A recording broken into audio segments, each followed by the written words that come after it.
इतिहास लेखन भारतीय परंपरा भाग 2. तर विद्यार्थी मित्रांनो, मागील भागात आपण पाहिलं की प्राचीन आणि मध्ययुगीन काळातील इतिहास लेखन पद्धती कशी होती. आज आपण पाहणार आहोत आधुनिक काळातील इतिहास लेखन आणि ब्रिटिश इतिहास काळ. 20व्या शतकामध्ये भारतात ब्रिटिशांचा प्रवेश झाला आणि ब्रिटिशांच्या राजवटीमध्ये भारतीय पुरातत्वाच्या अभ्यासास सुरुवात झाली. भारतीय पुरातत्व सर्वेक्षण खात्याचे पहिले सरसंचालक अलेक्झांडर कनिंगहॅम यांच्या देखरेखीखाली अनेक प्राचीन स्थळांचं उत्खनन केलं गेलं. उत्खनन म्हणजे प्राचीन संस्कृतीचे जे अवशेष जमिनीखाली सापडतात ते शोधून काढण्याचं काम. हे काम अतिशय काळजीपूर्वक करावं लागतं.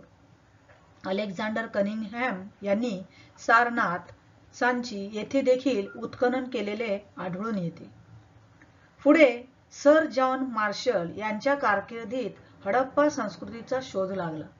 जगातील प्राचीन ताम्रयुगीन संस्कृतीपैकी एक अशी हडप्पा संस्कृती मानली जाते.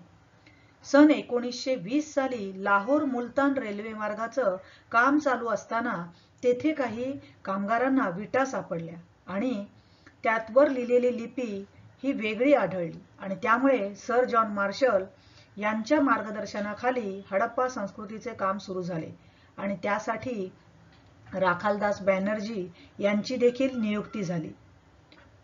भारतात आलेल्या अनेक ब्रिटिश अधिकाऱ्यांनी भारतीय इतिहासासंबंधी लेखन केले. त्यांनी केलेल्या लेखनावर विशेषतः ब्रिटिशांच्या वसाहतवादी धोरणाचा प्रभाव असलेला दिसतो. तुम्हाला तर ठाऊकच आहे की ब्रिटिशांच्या वसाहती जगभर होत्या आणि वसाहत स्थापन करण्यामागे त्यांनी स्वतःचे हेतू अतिशय शुद्ध दाखवले होते. परंतु प्रत्यक्षात मात्र या वसाहतीला गुलाम बनवणं हाच त्यांचं खरं उद्दिष्ट होतं आणि त्यामुळे इतिहास लेखनामध्ये आपल्याला थोडाफार प्रभाव याचा आढळून येतो. जेम्स मीड याने लिहिलेल्या the history of British India या ग्रंथाचे 3 खंड 1817 साली प्रसिद्ध झाले. साधारण 1806 साली हे लेखन करायला त्याने सुरुवात केली. खऱ्या अर्थाने ब्रिटिश इतिहासकाराने भारतीय इतिहासावर लिहिलेला हा पहिला ग्रंथ मानला जातो. पण त्याच्या लेखनात वस्तुनिष्ठ दृष्टिकोनाचा अभाव दिसतो. वस्तुनिष्ठ म्हणजे जे आहे तसं आणि भारतीय संस्कृतीच्या विविध पैलू संबंधीचा त्याच्या मनात पूर्वग्रह होता आणि तो दृष्टिकोन इथे स्पष्टपणे दिसतो. दुसरे आहेत माउंट स्टुअर्ट एल्फिस्टन, जे होते मुंबईचे गव्हर्नर. त्यांनी 1841 मध्ये द हिस्ट्री ऑफ इंडिया हा ग्रंथ लिहिला. भारताच्या इतिहासामध्ये मराठा साम्राज्याच्या कालखंडाचं स्थान खूप महत्वाचं आहे आणि मराठ्याच्या साम्राज्याचा इतिहास लिहिणारे जे अनेक ग्रंथकार आहेत त्याच्यात विशेषतः नाव घ्यावं लागेल जेम्स ग्रँड डफ, ज्याने ए हिस्ट्री ऑफ द मराठाज हा ग्रंथ लिहिला. या ग्रंथाचे देखील 3 खंड आहेत. जेम्स ग्रँड डफ याने हिस्ट्री ऑफ द मराठाज हा ग्रंथ लिहिलेला असला तरी भारतीय संस्कृती आणि इतिहास यांना कमी लेखण्याची जी प्रवृत्ती होती ब्रिटिश अधिकाऱ्यांची ती या ग्रँड डफ याच्या लेखनात सुद्धा उमटलेली दिसते. पण बरीच वर्ष इतिहासाचा अभ्यास करताना त्याच्या ग्रंथाला प्रमाण मानले गेले. औरंगजेब, छत्रपती शिवाजी महाराज यांनी त्यांच्या बंधूंना म्हणजे व्यंकोजींना लिहिलेली पत्र त्याला मिळाली होती आणि त्यामुळे इतिहास त्याचा पटण्यासारखा नसला तरी पहिला एकसंघ असा मराठ्यांचा इतिहास म्हणून त्याच्या या ग्रंथाला मूल्य होते. त्यानंतर ह्या अशाच प्रकारच्या प्रवृत्ती असणारा दुसरा एक इतिहासकार होता ज्याने राजस्थानचा इतिहास लिहिला, तो म्हणजे कर्नल टॉड. तिसरा आहे विल्यम विल्सन हंटर, याने हिंदुस्थानचा द्विखंडात्मक इतिहास लिहिला. मात्र त्याच्या लिखाणामध्ये निपक्षपाती वृत्ती दिसते, म्हणजेच तटस्थपणा. डफ यांच्या इतिहास लेखनाच्या मर्यादा नीलकंठ जनार्दन कीर्तने आणि वी.का. राजवाडे यांनी 19व्या शतकात दाखवून दिल्या. पुढचा मुद्दा आपल्याला पाहायचा आहे तो म्हणजे भारतीय इतिहास लेखन विविध तात्विक प्रणाली. या भारतीय इतिहास लेखनाच्या ज्या विविध पद्धती आहेत त्या आता आपल्याला अभ्यासायच्या आहेत. त्याच्यामधली पहिली आहे वसाहतवादी इतिहास लेखन. भारतीय इतिहासाचा अभ्यास आणि लेखन करणाऱ्या सुरुवातीच्या इतिहासकारांमध्ये प्रामुख्याने ब्रिटिश अधिकारी आणि ख्रिश्चन धर्मप्रसारक होते. आपल्या धर्माचा प्रसार व्हावा म्हणून अनेक ख्रिश्चन धर्मप्रसारक देखील भारतामध्ये आलेले होते आणि त्यांनी जिथे जिथे आपल्या वसाहती स्थापन केल्या तिथे या धर्मप्रसारकांनी आपला ख्रिश्चन धर्म वाढवण्याचं काम केलं. भारतीय संस्कृती ही गौण दर्जाची आहे या पूर्वग्रहाचं प्रतिबिंब काहींच्या लेखनात स्पष्टपणे उमटलेलं दिसतं. प्रत्येक देशाला असंच वाटतं की आपली संस्कृती श्रेष्ठ आहे आणि त्यामुळे हे युरोपीय भारतीय संस्कृतीला गौण मानत आणि पूर्वग्रह म्हणजे एखाद्याबद्दल अगोदरच नकारात्मकता असणं म्हणजे पूर्वग्रह. आणि शिवाय हे ब्रिटिश वसाहतवादी होते, त्यामुळे त्यांनी आपल्या ब्रिटिश सत्तेच्या समर्थनासाठी इतिहास लेखनाचा वापर केला. म्हणजे आपण वसाहतवादी का आहोत याचं समर्थनच थोडक्यात त्यांनी आपल्या लेखनामध्ये केलेलं दिसतं, जेणेकरून त्यांना विरोध होऊ नये. 1922 ते 1937च्या दरम्यान प्रसिद्ध झालेले केम्ब्रिज हिस्ट्री ऑफ इंडिया या ग्रंथाचे 5 खंड हे इतिहास लेखनाचे प्रमुख उदाहरण आहे. यानंतर दुसऱ्या भागाकडे वळूया, प्राच्यवादी इतिहास लेखन. युरोपमधील जे अभ्यासक होते त्यांना पूर्वेकडील देशांमधील संस्कृती आणि देश यांच्याबद्दल कुतूहल जागृत झाले. त्यांच्याबद्दल आदर कौतुक असलेले काही अभ्यासक सुद्धा होते, त्यांनाच प्राच्यवादी असं म्हटलं जाईल. प्राच्यवादी अभ्यासकांनी संस्कृत आणि युरोपीय या 2 भाषांमधील साधर्म्य म्हणजे सारखेपणा शोधला, त्याचा अभ्यास केला. भारतातील जे काही जुनं साहित्य आहे म्हणजे वैदिक वाङ्मय आणि संस्कृत साहित्य याचा अभ्यास करण्यावर त्यांनी विशेष भर दिला आणि यातूनच सर्व भाषांची जननी असणारी प्राचीन इंडो युरोपीय भाषा असा त्यांनी शोध लावला.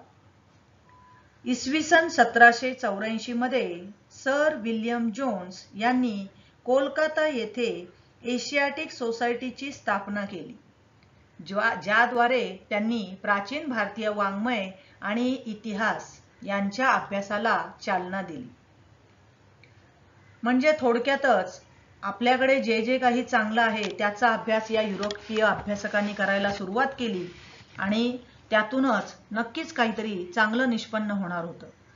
यानंतर प्राच्यवादी अभ्यासकांमध्ये आणखीन एका महत्त्वाच्या जर्मन अभ्यासकाचा उल्लेख इथे येतो, तो म्हणजे फ्रेडरिक मॅक्स म्युलर. संस्कृत भाषा ही इंडो युरोपीय भाषा गटातील सगळ्यात जुनी शाखा होती आणि या फ्रेडरिक मॅक्स म्युलरला संस्कृत साहित्यात विशेष रस होता. त्याने आपला संस्कृत ग्रंथ हितोपदेश याचा जर्मन भाषेत अनुवाद देखील केला आणि the sacred books of the east या नावाने त्याचे 50 खंड संपादित केले. इतकंच काय तर ऋग्वेदाचा देखील त्यांनी जर्मन भाषेत अनुवाद केला होता. म्हणजे थोडक्यातच एकमेकांच्या संस्कृतीचा अभ्यास होणं आणि कळणं सोपं झालं. अलीकडच्या काळात मात्र प्राच्यविद्यांच्या लेखनामागील छुपे साम्राज्यवादी हितसंबंध प्रकाशात आणण्याचं काम एडवर्ड सईद या विद्वानाने केले. त्यामुळे यांच्यात छुपी साम्राज्यवादी वृत्ती दडलेली होती हे सुद्धा आपल्याला थोडक्यात दिसून येतं. पुढचा मुद्दा आता आपण बघायचा आहे तो म्हणजे राष्ट्रवादी इतिहास लेखन. 19व्या-20व्या शतकामध्ये इंग्रजी शिक्षण पद्धतीमध्ये अनेक लोक शिकून तयार झाले होते आणि त्यामुळे भारताच्या प्राचीन वैभवाचा अभिमान आणि भारतीयांची आत्मजाणीव जागृत करण्याकडे त्यांचा कल निर्माण झाला आणि त्यामुळे या भारतीय इतिहासकारांनी आपल्या लेखनामध्ये या भारताच्या प्राचीन वैभवांचा समावेश केला आणि त्यालाच म्हणतात राष्ट्रवादी इतिहास लेखन. मुळात त्यावेळी ब्रिटिशांचं राज्य असल्यामुळे लोकांमध्ये आत्मजाणीव निर्माण होणं अत्यंत गरजेचं होतं. त्याशिवाय इतिहास लेखनाची पद्धत जी ब्रिटिशांनी अवलंबलेली होती त्यात पूर्णपणे छुपा साम्राज्यवाद दडलेला होता आणि त्यामुळे खरा आपल्या देशाचा इतिहास पुढे येणं गरजेचं होतं आणि म्हणूनच या राष्ट्रवादी इतिहास लेखनाला सुरुवात झाली. महाराष्ट्रात राष्ट्रवादी इतिहास लेखनाला प्रेरणा मिळाली ती म्हणजे निबंधमाला लिहिणारे विष्णू शास्त्री चिपळूणकर. ब्रिटिश अधिकाऱ्यांनी लिहिलेल्या प्राचीन भारताच्या पूर्वग्रह दूषित इतिहासाला त्यांनी प्रचंड विरोध केला आणि त्यामुळे राष्ट्रवादी लेखन करण्यास त्यांनी सुरुवात केली आणि भारताच्या इतिहासामधला सुवर्णकाळ त्यांनी शोधण्याचा प्रयत्न केला. जसं आता जरी ब्रिटिशांचं त्यावेळेस जरी राज्य होतं तरी पूर्वीचा जो भारताचा काळ होता तो अतिशय चांगला होता, सुवर्णकाळ होता आणि त्यामुळे ऐतिहासिक जे वास्तव ज्या खऱ्या गोष्टी होत्या त्यांची चिकित्सकपूर्वक छाननी करण्याकडे अनेकांनी दुर्लक्ष केलं होतं. महादेव गोविंद रानडे, रामकृष्ण गोपाळ भांडारकर, विनायक दामोदर सावरकर, राजेंद्रलाल मिश्र, रमेशचंद्र मुजुमदार, काशी प्रसाद जयस्वाल, राधा कुमुद मुखर्जी, भगवानलाल इंद्रजी, वासुदेव कृष्ण विष्णू मिराशी, अनंत सदाशिव आळतेकर ही काही उदाहरणादाखल राष्ट्रवादी इतिहासकारांची नावे इथे दिलेली आहेत. या राष्ट्रवादी इतिहासकारांमुळेच अनेकांच्या मनात आपल्या भारताविषयी दुर्दम्य असा राष्ट्रवाद निर्माण झाला. यापुढेही आपल्याला पाहायचं आहे की कोणी कोणी या राष्ट्रवादी इतिहास लेखनाची पद्धती अवलंबली. यानंतर दुसरा मुद्दा बघूया, माहित आहे का तुम्हाला. यात आपल्याला दिसेल की न्यायमूर्ती महादेव गोविंद रानडे यांनी सुद्धा the rise of the Maratha power या ग्रंथामध्ये मराठा सत्तेच्या उदयाची पार्श्वभूमी अतिशय विस्ताराने मांडली आणि मराठी सत्तेचा उदय म्हणजे अचानक पेटलेला वणवा नसून त्याची सामाजिक, सांस्कृतिक, धार्मिक क्षेत्रातील तयारी बराच काळ महाराष्ट्रात चालू होती हे त्यांनी या ग्रंथामध्ये स्पष्ट केले. यानंतर आपल्याला दोन महत्त्वाच्या व्यक्ती पाहायच्या आहेत ज्यांनी राष्ट्रवादी इतिहास लेखनाला चालना दिली. यातले पहिले आहेत V.K. राजवाडे म्हणजेच विश्वनाथ काशीनाथ राजवाडे. इतिहास लेखन, भाषाशास्त्र, व्युत्पत्ती, व्याकरण अशा अनेक विषयांवर मूलभूत संशोधन करणारे आणि मराठी भाषेतून लेखन करणारे इतिहासकार म्हणून राजवाडे प्रसिद्ध आहेत. मराठ्यांच्या इतिहासाची साधनं असं शीर्षक असणारे 22 खंड त्यांनी संपादित केले आणि ह्या आपल्या भारतीय इतिहासासाठी, विशेषतः मराठ्यांच्या इतिहासासाठी अतिशय महत्त्वाचे असे हे ग्रंथ मानले जातात. आपला इतिहास आपणच लिहिला पाहिजे याचा पुरस्कार देखील त्यांनी केला. इतिहास म्हणजे काय या संदर्भातलं त्यांचं पुढील वाक्य अतिशय महत्त्वाचं आहे. इतिहास म्हणजे भूतकालीन समाजाचे सर्वांगीण समग्र जीवन दर्शन. केवळ राजकीय घडामोडी, सत्तांतरासाठी कट कारस्थाने आणि युद्ध यांच्याच हकीकती नव्हेत असं त्यांचं मत होतं. अस्सल म्हणजे खरी कागदपत्र असतील तर त्यांच्या आधारेच इतिहास लिहिला पाहिजे असा त्यांचा आग्रह होता. यानंतर दुसरे राष्ट्रवादी इतिहास लेखन करणारे अतिशय महत्त्वाचे, ज्यांनी आपलं जीवनच राष्ट्राला समर्पित केलेलं होतं, ज्यांचं माझी जन्मठेप हे पुस्तक प्रसिद्ध आहेत असे स्वातंत्र्यवीर सावरकर. स्वातंत्र्य सैनिक, राजकारणी, कवी आणि लेखक असे बहुआयामी व्यक्तिमत्व असणारे स्वातंत्र्यवीर सावरकर, ज्यांनी भारतीयांनी ब्रिटिशांविरुद्ध दिलेल्या लढ्याला प्रेरणा देण्यासाठी आपल्या राष्ट्रवादी इतिहास लेखनाचा उपयोग केला. स्वातंत्र्यवीर वि.दा. सावरकर यांनी लिहिलेलं the Indian war of independence 1857 म्हणजेच 1857चं स्वातंत्र्य समर या पुस्तकाला विशेष महत्त्व आहे. मुलांनो, तुम्हाला इयत्ता 8वी मध्ये 1857चा लढा नक्कीच अभ्यासायला मिळाला असेल आणि यात आपल्याला पाहता आलं की तळागाळातील अनेक कामगार, त्यानंतर स्थानिक नेते किंवा सामान्य माणसं यांनी या लढ्यामध्ये सहभाग घेतला आणि कशा प्रकारे हा लढा यशस्वी झाला असला तरी ही पहिली नांदी होती स्वातंत्र्य युद्धाची आणि या संदर्भात हे पुस्तक सावरकरांनी लिहिलेलं आहे.